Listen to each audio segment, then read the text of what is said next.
Welcome to the Coast to Coast podcast, brought to you by Play Picks and the Lines. Coming to you from the West Coast, Josh Lander, joined by my guy Nate Weitzer on the East Coast. We got a pretty fun 9-game slate for you guys tonight to kick off this work week. Taking a look at a fun matchup in this one tonight. The Bucks headed to Utah, taking on the Jazz. We are waiting to see if Rudy Gobert is going to be in the lineup as we make our bets on this one. Make sure you check out Nate's great article up on playpicks.com as well with some best bets and player props in there for you. And like and subscribe to that page. We got a couple other videos up for you today, including that player props video. Finished the week nice and strong with a 3-1 record on Friday last week. Look to continue that hot streak with you guys tonight. And make sure you're also on thelines.com, making sure you're checking out who's in and out of those NBA lineups all the way up until game time. And checking out that props checker and the odds checker we have for you on there. Make sure you're getting the best juice available from those odds makers. And also check out play.thelines.com as well, as we've got a pretty good opportunity there for you guys to win a $25 Amazon gift card each and every day that there are NBA games. Make sure you head to that NBA Daily Pick'ems Challenge, get all of those those picks correct, and you will win a $25 gift card. And as always, if you do still need a FanDuel or DraftKings account, head to fdpicks.com or dkpicks.com and find those listings in your area, such as what we've got for tonight's slate. Nate, let's get into it.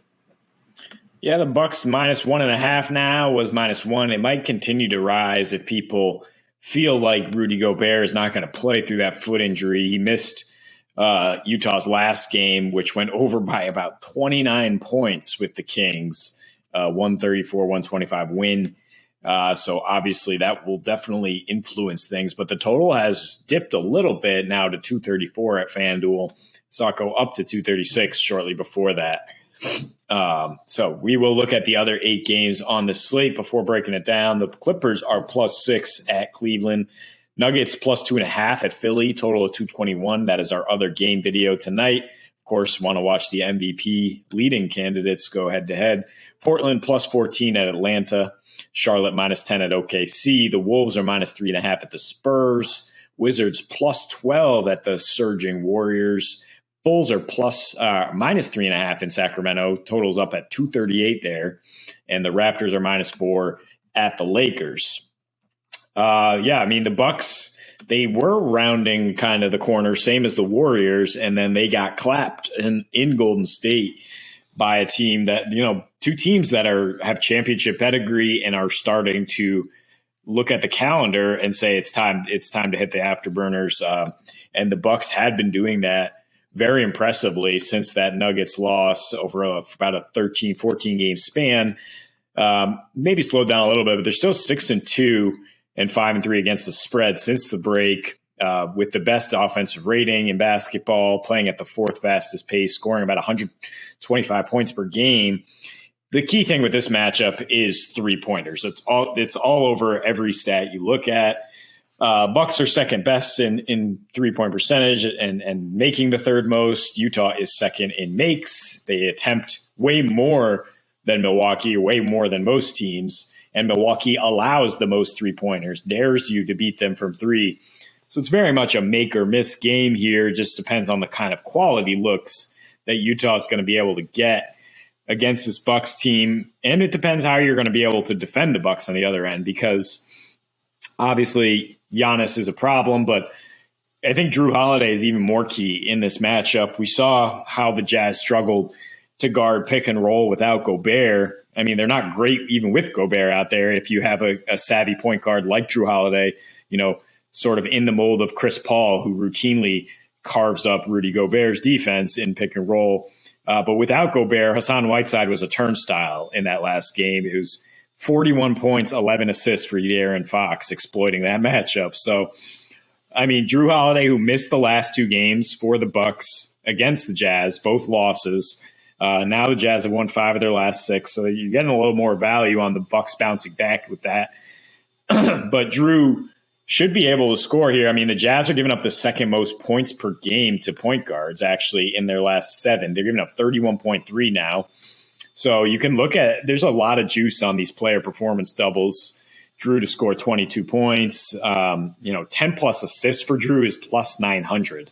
Just throwing that out there. I think as important is, of course, how Giannis will perform, but Drew Holiday, without him, they're only 4-9. They score 11 fewer points per game. So the fact that they've dropped these consecutive meetings against the Jazz is to me more indicative of how important he is on both ends of the floor. Jazz are playing their third game in 4 nights here, and that's key for me because their most telling stat is they're 15-1 straight up with a rest advantage, 11-0 straight up when they get 2 days of rest, and then they just fall off a cliff in like normal situations. Really underperforming against the spread, which isn't really the situation here, but 14-20 against the spread on normal rest, 10-14 against the spread against the East, 1-5 straight up when they're underdogs this season. And they've been beating up on their bad division, 13-1, but they have failed to cover in 7 of their last 8 against non-division teams. So I'm just kind of riding with the defending champs here to bounce back after they got torched by Klay Thompson in that last game. Didn't score much. And the interesting thing that Josh unearthed just now is they score 121 in wins versus 103 in losses. That might be the biggest discrepancy out there. Yeah. But really, the thing is when the Bucks win, you can't really picture it being a low-scoring game. So right. I think looking at that spread at just -1.5 along with the over 234 to get plus 250, I like combining those. I like the odds you get there. Yeah, I'm with that. I think it's like you said, it's about the 3-pointers for, if they're going down for Utah as we attack this total. I think we both like Milwaukee right now, just as an overall better team anyway, right? Than Utah, regardless of where they're playing. We like, Milwaukee to be able to score on Utah. I feel better about that even than Utah scoring on Milwaukee, although Milwaukee's defense has been just doo-doo, especially on the road as of late, especially just because they're playing at that super fast pace and just getting possessions, moving the ball up and down, trying to get obviously fast break points and shooting a decent amount of threes themselves. The Jazz are not going to be able to stop what they do in terms of the combination, as you said, of that Giannis pick and roll off of Drew Holiday, combined with the fact that, then you've got Chris Middleton sitting on the wing without much wing defense for Utah. So I think, a lot of this all adds up to points. Then you look at Milwaukee giving up, as you said, so many 3-pointers, just so many 3-pointers, and such a high 3-point percentage as well on the road, just a bad 3-point defense on the road, especially just like you said, allowing you to shoot from there. And I don't think that necessarily changes against Utah. I think Utah, even when they've gone under as of late at home in the occasional matchup, the Blazers game that went under, the Blazers scored 85 points. That they just didn't come along for the ride. And then the Kings game, as you mentioned, going about 29 points over already a really large 230 point spread. So, at home, if the other team comes along, then the Jazz are going over. And this one, we're not worried about the Bucks coming along. And to your point, if we do like the Bucks to win, they're going to be scoring 120 to 121 points. It's how they have to win right now, as the back half of that defense is just not what it was when you've got Brook Lopez out and Bobby Portis in. You're talking about, still solid offensive play as Bobby Portis has been scorching hot since the All-Star break, especially, and just not the same defensive presence. Giannis having to guard larger players one-on-one as opposed to being able to play that free safety role, coming in and blocking shots unexpectedly, etc. So I think there's still opportunity for Utah to score here. But the reason that I think we're still saying, Milwaukee is because of, that they've been beating good teams outside of that obviously poor Golden State game, but we've also both decided that we think that the corner has been turned for the Warriors, and they caught the Bucks asleep on a Saturday night in a bad matchup for them at that point. So on the road, I think playing in Utah is a little bit different right now. I know that's normally been such a great place for the Jazz, but you've been mentioning how the Jazz have not been covering quite the same way at home, and at the end of the day, if Rudy Gobert doesn't play, this spread at about 2.5 points or 1.5, whatever it ends at, even if that happens, just hit it. Hit it before. Once Rudy's out, that's going to go up to about 5-6 points even before game time. So I think right now we find some. I still like this game for Milwaukee, even if Rudy plays, but that spread's going to jump big time if you want to take Milwaukee. So you're going to need to get it now. And I think the points are scored regardless of Rudy's in there or not. I think he can be played off the floor, to your point. And so we're just thinking Bucks and points tonight and feeling pretty good about that as the Bucks, as you said, they're turning into playoff form right now. Yeah, we should mention that they are 7-8 without Gobert, with a defensive rating that's 7 points worse per 100 possessions, and they also score 3 fewer points per game. So that's why Josh is saying just jump on that. They're bad on both ends of the floor without him. But actually, in their last 9, they've struggled with a 114 defensive rating with Gobert. Yeah. And the Bucks, as you mentioned, they have a 114 defensive rating since their hot streak. So they have to win with offense. They've gone over in 11 of their last 15. They're 16-8 to the over against Western Conference, which is a much bigger percentage than against the rest of their conference matchups. And they're going over by an average of 4.5 in those games. So there is some numbers to support that. I will mention the Jazz have won 9 straight at home, 6-3 against the spread, holding teams to 102 points per game. But I don't think they faced anything of this quality. No.